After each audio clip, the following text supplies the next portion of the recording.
I'm Gilbert Cruz, and this is the book review from the New York Times. Today on the show, we've got some book recommendations for you. We're going to get into those a bit later. But first, it's author Matt Haig. Matt, you live in Brighton? Yes, Brighton. He's most known in the United States for his smash hit, The Midnight Library. That's the story of a woman who has reached a breaking point. She ends up in a library filled with books that each hold a different version of her life. If she opens one, she can step into the life she would have lived if she had made different decisions. That book was published in 2020 and became hugely popular, selling more than 10 million copies worldwide. Matt is now out with a new book, something he sees as kind of a sibling to The Midnight Library. It's called The Midnight Train. I'd love to start, before we talk about The Midnight Train, with The Midnight Library, since they are connected. This is a book that really took you to another level in your career, at least in terms of your notability, how many people are reading your books. It's a story about a woman named Nora Seed. She has experienced, as have we all, many regrets in her life. And on one particular night, she decides that she doesn't want to live anymore. She finds herself, however, in, quote, the Midnight Library, where each book, this is such a great concept, each book transports Nora into a life that she could have lived had she made different decisions, the little decision trees that branch off from everything we choose. Where did that idea come from, this idea that you can open a book and maybe enter a different version of your own life? Well, it was an idea that was bubbling away in various forms in my head for ages and ages and ages. I mean, obviously there's sort of literary influences. You've got the Sylvia Plath idea of the fig tree branching off. You've got Barthes' his idea of labyrinthine libraries. And I always loved that sort of stuff. With me, I was really struggling until I got the title, until I got the Midnight Library. I think it was the Library of Lost Lives for quite a while. And I think, unconsciously, perhaps it came around from me spending too much time on social media and on the internet, and that feeling that there's a life elsewhere, or that we're constantly comparing ourselves to something else. So it was a pre-COVID book. I mean, it's often seen as a COVID novel because of when it arrived, but it was pre-pandemic, so it wasn't quite that existential moment. It was more this idea that we weren't living our best life. And I was doing a lot of wishful thinking, a lot of regretting, a lot of feeling like time was passing by. And in the UK, I was already a bit known for writing about mental health, and I'd done so in nonfiction. I'd written a memoir / slight self-helpy territory book called Reasons to Stay Alive. And that felt quite cathartic to write because that was kind of a release. But at the same time, nonfiction confines you in certain ways. You were writing about real people. You're writing about your own parents. And so to take a story with mental health, mental illness themes and to fictionalize it again, that was another thing I wanted to do with it. I do want to go back a few years because you made reference to a nonfiction book that you had written that had received good notices and acclaim in the United Kingdom. It was a book about your younger years, and I was wondering if you could talk about how that book in particular came to be. So many of those themes are connected to so many of the themes in the fiction that you've been writing over the past few years. Right, yes, absolutely. Of all the books I've written, it was the most accidental. It was called Reasons to Stay Alive, which is a typical me sort of two on the nose kind of title. A little bit ambitious. But it was accidental in the sense that I was a novelist. I saw myself as a novelist. Then there was a charity in the UK, a very good charity called Book Trust. And I was their writer in residence for a while, which basically meant I had to write a blog once a week. And so I started with your basic blogs about being a writer, writing tips. And I was starting to bore myself about 3 months in, repeating myself over and over. So, and I'd had a recent mental health wobble. And so I sort of publicly came out in a small way on the internet as this person who'd been suicidal, who had depression. I'd never really publicly talked about my mental health, but I wrote a single blog called Reasons to Stay Alive at one point, and it was a sort of bullet-pointed list of little sort of aphoristic advice, and it went sort of semi-viral. Certainly in the UK book world, it sort of took off a bit and was shared around, and I had a lot of feedback about it. And a woman who worked in publishing got in touch with me, and she said I should write a book about it. Then one summer, feeling very happy in about 2014, feeling very different to my younger suicidal self. I mean, I literally nearly, ended my life at the age of 24. And it was a long way out of that. So I needed to be in a very different place. And I was in a very different place physically and emotionally. And I just poured it all out without ever having had therapy at this point in my life, without knowing I was neurodiverse, which, I've since been diagnosed with autism and ADHD, without knowing that much really about my mind. I wrote this very raw, quite clumsy at times, choppy book that was working out what it was as I was going. I was like, is this a book of advice or is this a book about memory and what I remember? And the only straight line through it was me remembering myself at 24, wanting to die, not out of any sort of pre-planned death wish, but being suddenly thrown into this state of panic and depression and really physical feelings. Even the brain stuff felt physical a lot of the time. And the line between mental and physical was so sort of blurred.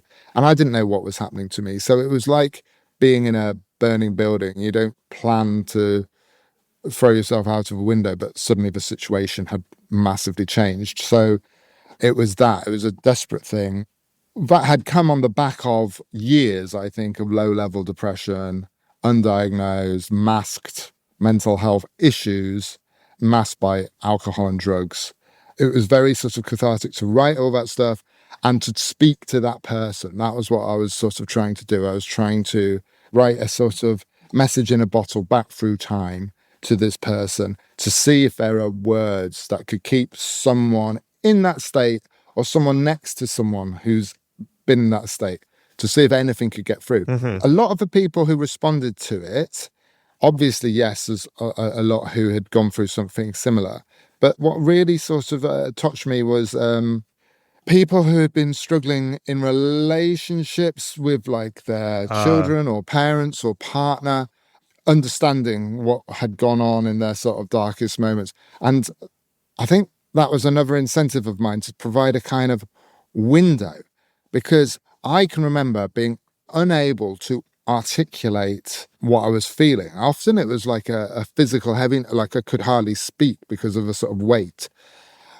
And so I think to visualize it and to use a lot of similes and metaphors to take this very invisible thing, which doesn't come with crutches, it doesn't come with a wheelchair. You kind of have to describe it for people to empathize with it. And often in the state of depression, you're unable to describe it. So hence stigma rises and, that inability to see someone. So I was trying to make the invisible visible in that sense. And I genuinely wrote it thinking it was going to be a very niche book that only a few people. So the thing that took me aback, and it's obviously what you want a lot of people to read your book, but because it was that book and not a fictional book, it was suddenly me out there. It was suddenly me being reviewed. It was suddenly me having to sort of offer my life story, everything. So that, I think I had a bit of time adjusting it and to sort of claim myself back as a novelist.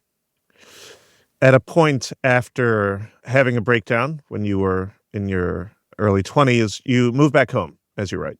And I'm particularly curious about this. You say that you moved into your childhood bedroom and you started rereading books that you had loved as a teenager. There's a book podcast. We have to talk about books. And I'm curious what you were rereading, how it was making you feel, what you were getting out of it, and then how that sort of led to you continuing to realize that you wanted to be a writer, or that this is what you were meant to do. Well, I love now looking back that it was just children's books, because I don't think I could have been reading. I mean, it wasn't just children's books, there were some classics on there as well. But it was basically books, like proper childhood books, like Winnie-the-Pooh and The House at Pooh Corner, and teenage books like The Outsiders and things like that. And why I could read them was because everything else in terms of television, magazines, I found it so visually overstimulating. And I was in such a sort of, it sounds pathetic, but I was in such a sort of fragile state that books were the sort of like calm place. And the fact that they were all books I'd read before meant that I could retreat into a sort of time before. I could retreat into that space before mental illness. Mm-hmm. And also it was kind of training as well. I was training my mind to concentrate. To read was like, it was like strength training of a mind in terms of trying to build up attention. Mm-hmm. And children's books are great for that because they kind of lead you in. They're not asking you to come to it. They're sort of like meeting you where you are. It was like building myself up again. It was like sort of like going back, and there's something pure about the way you read a book as a child. And even now, even in the sort of midnight books, I try and have that voice. I want the sort of best of both worlds, where you have the freedom to write about whatever subject you want, as you would do in a novel for adults, but also to have the freedom that comes with children's fiction, which is a sort of imaginative freedom, Mm-hmm. where you can have fantasy trains and fantasy libraries and things. Children's books for adults. What were your early writing years like? When did you say, I'm really gonna try actually to make a go of this? Well, I'd always written, and my mum's one of those embarrassingly proud mums who's got the shoebox Oh yeah. full of self-illustrated attempts. My early writing when I was a kid, it was always heavily, heavily Americanized. It was more American than American. It was like Westerns, and there was always a cowboy called Jake in Arizona. Uh-huh. And, it was just like as American, because everything I watched on TV was American, or every book I was reading was American. I had zero confidence in myself growing up as a teenager. I wasn't the most academic teenager at school. Some of the teachers said I was special needs for certain subjects because I'd be staring into space or chatting and just not concentrating on anything. So, when I sort of spoke to a careers advisor about wanting to be a writer, it was just, I wasn't from the sort of school where people went to the sort of universities where you'd imagine you'd go to be a writer. So it happened in the moment, really, when after I was ill, I don't want to turn this into a therapy session, but I was still in a sort of agoraphobic state. And although I'd had quite short-lived jobs previously, I was at a point now where I genuinely felt I couldn't go out to work at that point. Mm-hmm. This was very early in the sort of working from home revolution. There wasn't social media. The internet was very new. There weren't many options of what you did from home. And so I thought, ridiculously, I thought I'm going to make my money writing novels, which obviously didn't go down well with the parents or anything else at that time. And to be fair, it took a long while before I saw any money from it. But the one thing I felt comfortable doing was writing. So I suppose it's 22, 23 years ago, I started writing a very strange novel, which in America is called The Labrador Pact. My title for it was The Last Family in England, which is what it's called here. Very strange, quite pretentious young man's first novel about it's told from the perspective of a dog. Good start. But it's not a children's story. Mm-hmm. And it's about a dysfunctional family of humans falling apart. And it's, to up the pretentiousness a little bit further, it's a retelling of Shakespeare's Henry IV Part 1 with Labradors. It's not pretentious at all. I agree with you. But I had fun writing it. I started to realize I like writing short chapters, which I still do. Mm-hmm. I still write short chapters. And I wasn't consciously thinking about depression or anxiety or worrying about the sky falling in. I was in the world that I was writing. I wouldn't necessarily recommend anyone to go and read that world I was writing, but at that time, it was what I kind of needed to do. Mm-hmm. You, in the Midnight Library, Nora, the main character, has all these interests, and one of them is philosophy. The book is studded with all these quotes from famous thinkers, And one, of course, that keeps popping up is the American philosopher, thinker, Henry David Thoreau. What was it about him in particular that was important to have as the focus for this character? And why even put all these philosophical musings in the Midnight Library?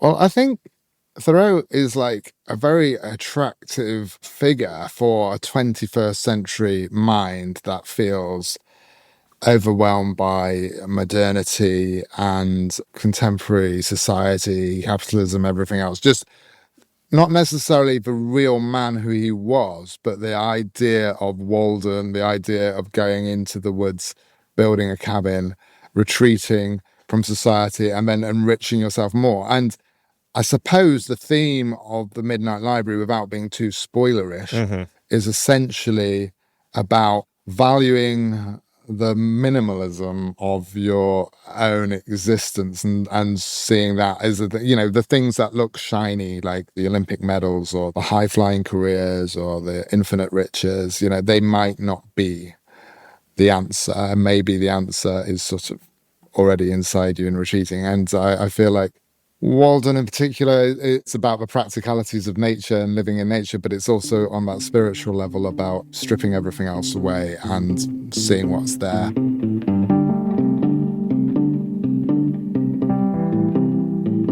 We're going to take a short break, and then Matt Haig talks about his new novel, The Midnight Train, in which an 81-year-old man boards a magical train that allows him to relive the most significant moments of his life. We'll be right back.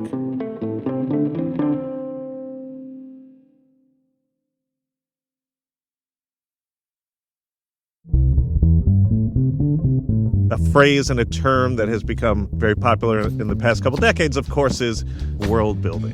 What was the impetus to take your Midnight Library world, for lack of a better description, and extend it or, complicate it in some way and present a different perspective to the way that someone might re-experience their life or experience their life in a different way? Oh, yeah, good question. All I can say to answer that is it happened very organically. It didn't happen in a I'm going to write a sequel sense. And it's not a sequel. It's a companion at best, or a sibling. I like to call it a sibling. The Midnight Train started as a very, very different novel. I mean, all my books sort of end up with different titles and different things. The Midnight Train originally started as a novel called The Memory Thief. And it was quite dystopian science fiction about AI. The only thing that's been sort of preserved from that first draft is the fact that there's a character called Agnes and also there's a honeymoon in Venice. Everything else was new and sort of redrafted. And along the way, it became something else. It became this, about your life flashing before your eyes. And then there was a vehicle for that, a train, and that came in. And then it was the Yesterday Train. And then I was starting to talk about the science of your life flashing before your eyes. And I was starting to realize I was actually having an argument a little bit with the Midnight Library. I feel like it's coming to a different conclusion about life and it has a slightly different lesson. I feel like the Midnight Library is very much just about acceptance. And I agree we shouldn't always imagine the grass is greener and stuff like that. But I feel like this book represents a desire to act or to change things. So it's a different approach to regrets. It's about how you would live if you had that future perspective of your last day. How would that change the course of your life? What point of the train would you want to get off and change things? So this one is saying something different. It's saying, let's try and step off the train. Let's try and change things. So in its own subtle, gentle way, it's having a little falling out with the Midnight Library. I have to imagine this is a question that you will get a bunch, but I have to ask because the idea of the book demands it, which is, have you given thought to the moments you would like to look at again in your life? You don't need to change them. You don't need to intervene. Just observe. Well, yeah, I'm going to be boring and go quite recent history. I would go back to the sort of early parenting years because it was just the era before everyone videoed everything. So we don't have much sort of video content of that. Right. And I don't have much memory. Like, career was just getting off the ground. I'd just been dropped by a publisher, and then I'd found a new publisher, and I was just focused on providing and doing all that stuff. And so I sort of regret not being there. I did an event recently with a British poet you may not be aware of called Harry Baker. And he's just written a lovely, sweet poetry collection. Mm-hmm. And each page, each poem is a different day in the first 100 days of his baby son, I think's life. And so just to remember and record. And I was thinking, I wish I'd written something down that had happened every single one of those days, because those early times just go down like they just not just fast, but it's kind of this impressionistic blur, and and it's very hard to sort of remember back. So I wouldn't mind looking back at that. I think if I went right back to childhood, I'd find that quite distressing. Sure. I wasn't a happy teenager, particularly. I think before that, I'd been quite happy. I'd been at quite a small village school and stuff. But when I went to big school, I struggled fitting in.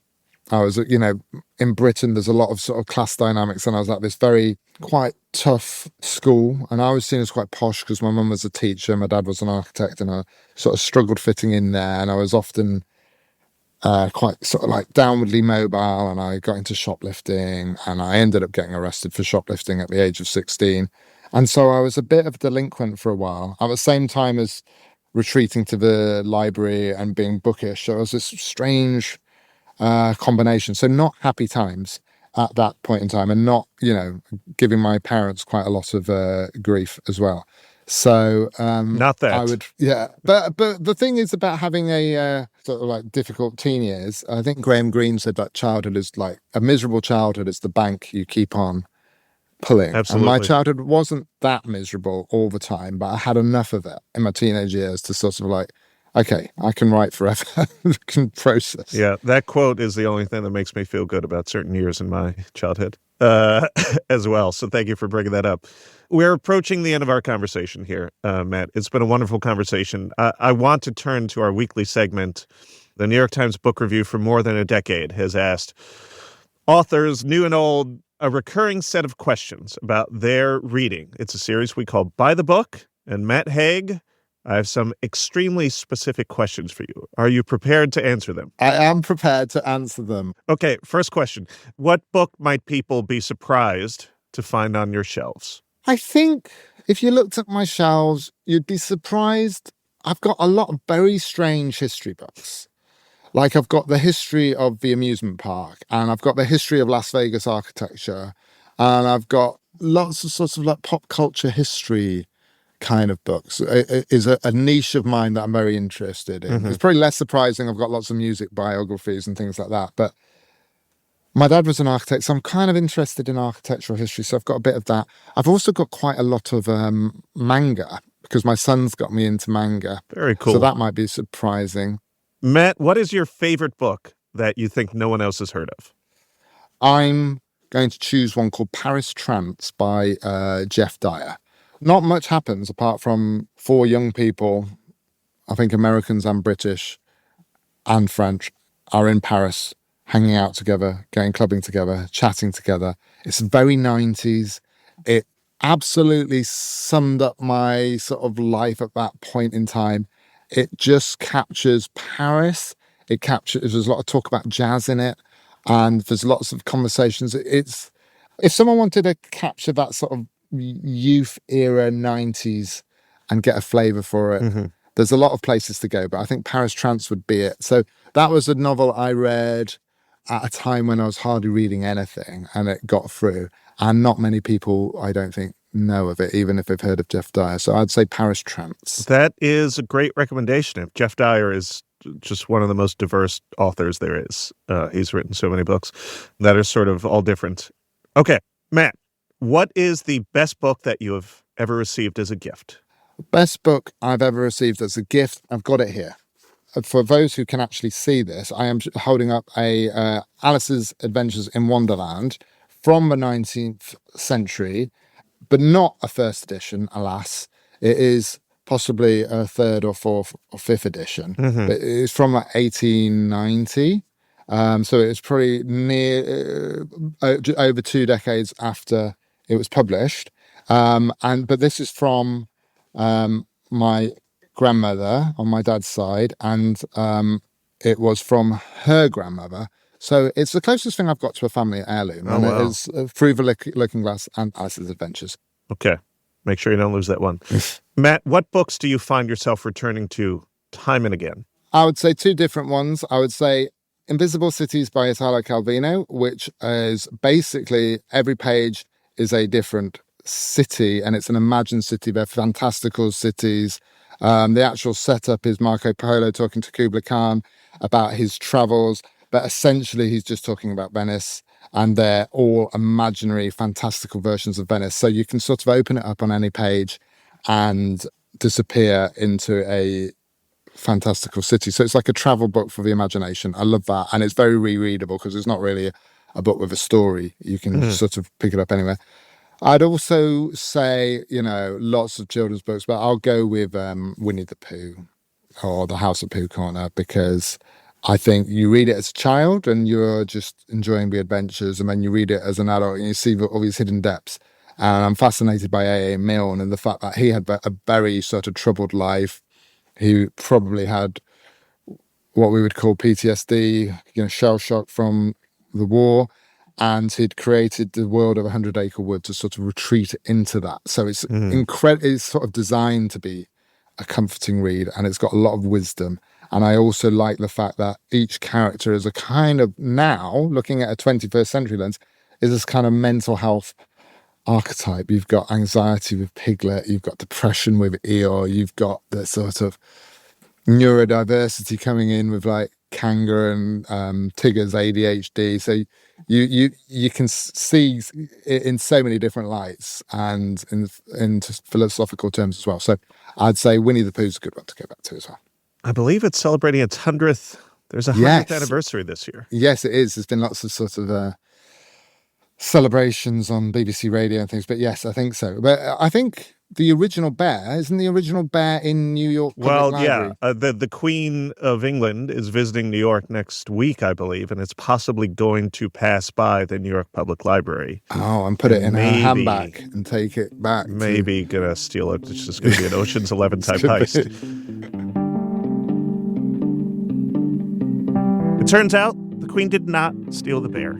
Instead, she brought with her a replica of the original Little Roo, Pooh Bear's smallest friend, and put to rest the question of whether A.A. Milne's original stuffed animals would return to their homeland. Pooh, Piglet, Tigger, Eeyore, Kanga, and now Roo are on permanent display at the New York Public Library. Coming up next, my colleague Jen Harlan has some recommendations for your reading list, especially if you like books by Matt Haig.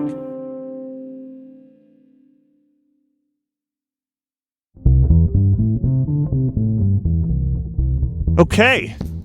Jen Harlan. Hello. Hello. Hi.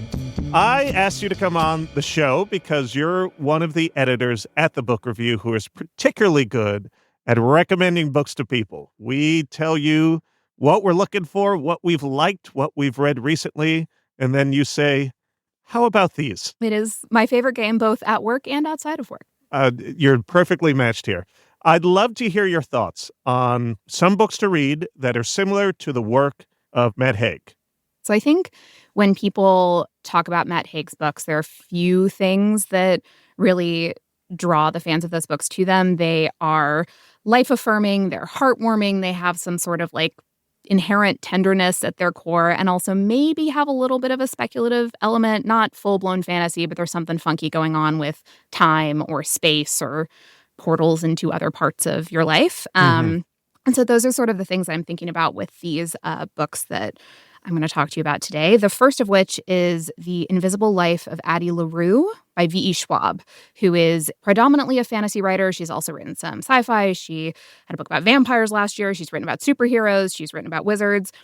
Addie LaRue is, I would say, probably the least heavy fantasy of her books. So again, if you like that sort of like light touch of magic that a Matt Haig book brings, but you don't want to learn any 10-syllable names or encounter any dragons. Don't worry, there's not going to be any of that here. Noted. So Addie is a young woman living in the early 1700s in France, very unhappy with her circumstances. She's being forced into a marriage she doesn't want to be in. And she essentially makes a deal with the devil, who in this case is a god of the night, who she names Luke. And the bargain a classic god demon name. I don't know why that name strikes me as so funny in this context, but it does. And so Luke offers her a deal. She can live forever. She can live all of the different lives she wants to live. She doesn't have to be confined to her circumstances. But everyone she meets will immediately forget her. So she agrees to this and essentially spends centuries moving through the world like a ghost. She has these little touches of influence on people's lives. She inspires art. She inspires music, but isn't able to make any sort of lasting human connection. And then one day in the 21st century, she stumbles into this used bookstore in New York City owned by this guy named Henry, who sees her and remembers her. She's not really sure what is going on there. This has never happened to her in centuries of life. And it turns out that he has made his own bargain with Luke. He had gone through some disappointments, including a proposal that did not go well. It was in a very dark place, didn't feel like he had a reason to go on living. And so he made this deal with Luke that whenever people see him, they see what they desire most, which in Addie's case is to be recognized and remembered. They're sort of these two perfect puzzle pieces who fit together. There's a lot of the Midnight Library in here. Yes. Yeah. Definitely. Again, that sort of like touch of something supernatural, but not really, in this idea of like finding your puzzle piece, and also about like what are the things that make life worth living. The other catch with Henry is that he turns out he has a very short amount of time left to live. And so he and Addie end up in this race sort of to try and save his life, to maybe try and get freedom for themselves out of this bargain. It's this magical story about human connection and what you would do for someone who you love. Tell us about another book that you feel like you would recommend to people who are looking for those sweet, sweet Haig vibes. Yes. Another very Haig-esque book, which is a term Haig-adjacent? A Haigorific novel. Maybe we'll keep workshopping it. This is one of my all-time favorite books, and one of the books I recommend to everyone I know, which is The History of Love by Nicole Krauss. This book came out in 2005. I think some of the hardest characters to get right in literature are often children and old people. They can be very one-note, and this book has two unforgettable narrators, one of whom is 14, one of whom is in his 80s, I believe, an older man, and both of whom are so memorable and so lively and wonderful. You have Leo Gursky, who is a Holocaust survivor. He was a locksmith for most of his life and has lived in New York, and is also a writer who wrote this amazing book called The History of Love, which was inspired by this woman, Alma, who was the love of his life. And though they both survived the war, they lost each other in that process. And he's basically spent his whole life having lost the love of his life and tried to figure out, how does he move forward? How does he build a meaningful life, even despite that loss? So something that I think shares some parallels with the Midnight Train, especially. He is kind of a hoarder. He lives in this apartment that's full of piles and stuff, and has this big fear of dying one of those horrible New York deaths where it'll take several days before the smell brings people to the apartment. He's afraid of being forgotten and disappearing. So he takes a job as a nude model for a figure drawing class, so that at least for an hour a week he will be seen by people. I did not expect that turn. Maybe an extreme reaction to that scenario. And he also has this really beautiful friendship with Bruno, who was his neighbor back in Poland, who he thought died in the war. They didn't see each other. And then there's this amazing moment where they run into each other outside a grocery store in New York and rekindle their friendship. Bruno moves into this building, and they've developed this kind of Morse code where they tap on the radiator to check in on the other person, make sure that they're alive. So that's one story. And then you have Alma, who is 14. Her dad has died of pancreatic cancer, and she is a very precocious, very smart girl, but trying to sort of hold her family together. Her mom is a translator who has never really moved on from this loss, and Alma decides that she's going to make it her mission to try and find her mom love again. There's a mystery at the heart of this book about a novel called The History of Love that kind of pops up in different places, but it's really about like loss and grief, but also the different kinds of love that can fill our lives. Not just romantic love, but also love between parents and children and friends, and all those, those little wonderful little things that make life worth living. We talked about V.E. Schwab. Now I think we should move to another recommendation by T.J. Klune. Another one of my favorites from the fantasy sci-fi world. Yeah, what's up with the initials here? Tell me about T.J. Klune. So T.J. Klune, if someone asks me, like, I want a comfort read, I want a book that's going to, like, give me that, like, warm, happy heart feeling, T.J. Klune is one of the first people I think of. And I love a lot of his books, but I'm actually going to talk about his newest one, which just came out in April. It's called We Burned So Bright. It is a little bit more sci-fi than his typical books. It's basically an apocalypse road trip novel, which may not sound terribly heartwarming off the jump, but basically the premise of the book is there's a black hole that's headed towards Earth. We've tried everything. There's no solution. And so in 30 days, the world is going to end. We're all going to get sucked into a black hole and burn up and go into the ether wherever people go after the heat death of the universe. And you have Don and Rodney, who are two men in their 70s who've been married for several decades, living on the East Coast, and they decide to pack up their lives in their RV and drive across the country because there's some sort of important promise or thing that they feel like they have to do before the world ends and they and everyone they know dies. And so you spend the book traveling across the country with them as they're reflecting on their life and relationships and the sort of big loss that's at the heart of their story. You're trying to figure out as the book goes along what it's about. And they also meet people on their journey who all have very different reactions to knowing that their time is limited. Some people go full hedonism and are like, I'm going to do all of the drugs and have all of the sex and go skinny dipping in a lake every night. And who cares? There's no point to anything because the world is ending. Some people go in a really dark direction and there may or may not be a serial killer who is convinced that she's doing people a favor by killing them early so they don't have to experience death by black hole. Oh, my God. Some people really lean into tribalism. Some people are looting. And some people react with incredible kindness and decide that they want to use whatever time they have left to enjoy all of the things that have made humanity what it is.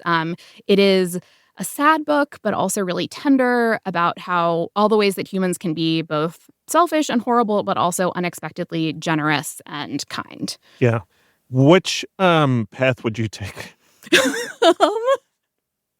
I think there would maybe be like a temptation to go in the like, well, the world's ending, there's no consequences, let's do whatever for a little bit. But then I think ultimately, I don't know, I mean, not to like bring the pandemic into the conversation again in 2026, but I feel like if that is any guide, it would be like, I'd want to be with the people that I love and make the most of that time, ideally somewhere beautiful.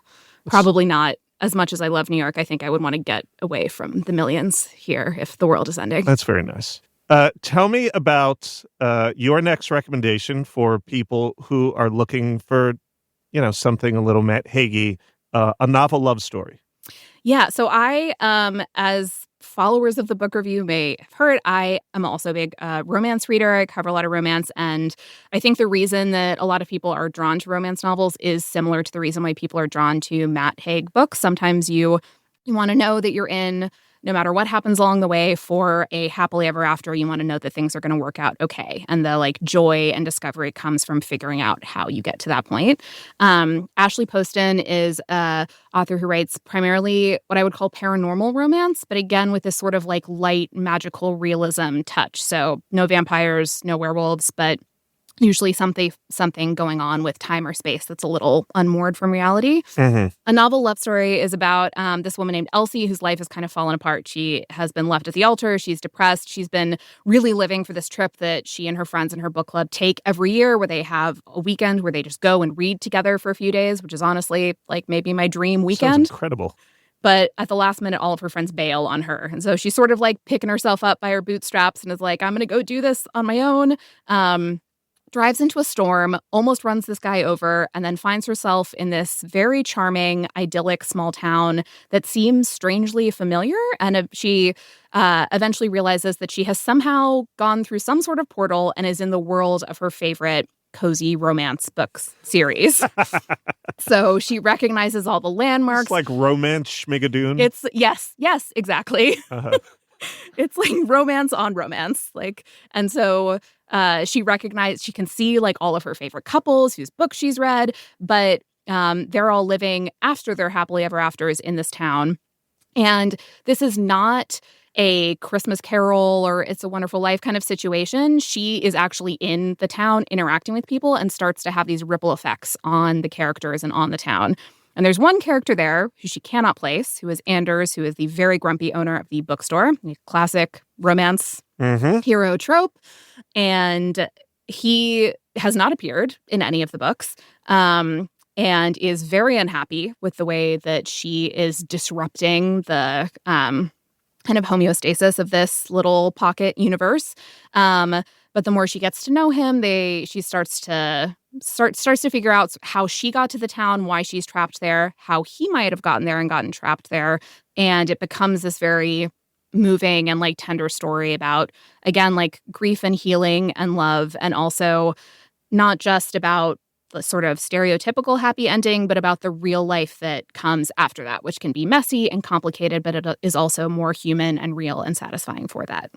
Sounds very charming. She is a very charming writer. And if you like her, she has a new book coming out on June 16th called The Someday Garden, which is a secret garden, again, like a very teeny tiny pocket universe in this case, about a woman who moves to Maine to be the sort of head groundskeeper at this nature estate, at this like mansion with all these beautiful gardens that has some sort of mystical history. People hear strange rumors about the garden. You can hear the voice of the people you love. You can get lost in the hedge maze forever and end up somewhere strange. Yeah. And she stumbles upon a secret pocket garden that nobody else seems to know about. This is why I don't like gardens. Can't be trusted.